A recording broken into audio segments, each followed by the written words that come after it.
judgment being handed down in the outer interdict, and the EU opens a new office in Burma. Good afternoon. Judge Bill Prinsloo has begun handling down judgment in an urgent interdict application brought by the opposition to Urban Tolling Alliance. OUTA wants the court to stall the implementation of e-tolls pending the outcome of a full court review on the legality of the system in a few months' time. Judge Prinsloo began by summing up events leading up to the launch of the application. He earlier ruled that he would not consider government gazette notices published a few days before the court hearing, some of which relate to the tariff structure for the e-tolls. The search has intensified in Malaysia for a 12-year-old boy with South African parents feared to be kidnapped while on his way to school. Nayati Mudlia was reportedly snatched by two men while on his way to school in Kuala Lumpur earlier yesterday. His father Shamlan Mudlia and mother Janet Smith come from Cape Town. Speaking to the SABC via telephone from Kuala Lumpur, Smith says they have been contacted by someone who claims to know of the whereabouts of their son. She explains what happened during the incident.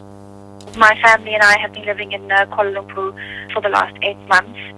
We live in an area called Mankiara, and our two children attend Mankiara International School. My son walks every single day to school, which is 5 minutes away from where we live. And on a Friday morning at 7:35, he was taken by two men. He was put into a car and driven away.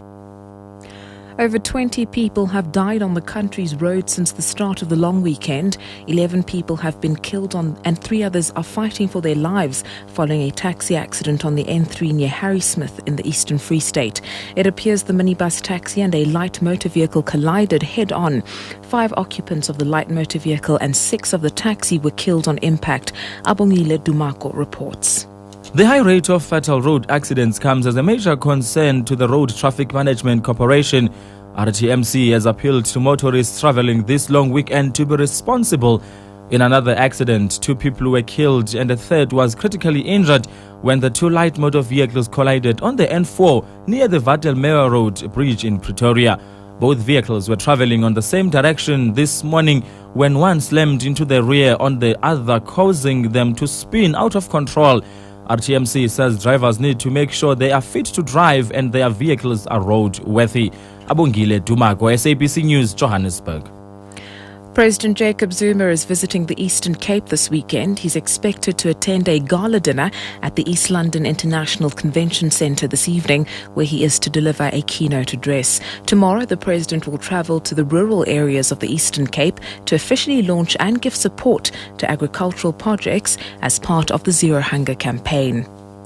In other news, Basic Education Minister Angie Motshekga says the Lebode district, which has been identified as the worst performing district in the Eastern Cape, needs to address infighting and non-delivery of learner support material, as well as tougher challenges. Motshekga was speaking at a summit organised by the Nyandeni local municipality in Lebode, where the role of parents and other stakeholders was defined in seeking to improve matric results in the region. This region recorded a 39% matric pass rate in 2011. Problems such as scholar transport, the nutrition program and temporary teachers are still to be addressed. However, Motshekga feels that certain issues should have already been addressed. There are small, soft things that they could address, infights in schools, inadequate teacher supply, your learner support material has not arrived. So there are also quite a number of soft issues that they could have addressed long ago. And that's what we are saying. Let them address the soft issues because they do have a very big impact, very poor teaching, no focus on the core business. So the director has listed all the things that he's picked up in the area, which are issues that we need to address them. As I said, there are soft issues, but there are also hard issues. On the international front now, the European Union is opening a new office in Burma as a sign of its commitment to the political reforms in the country.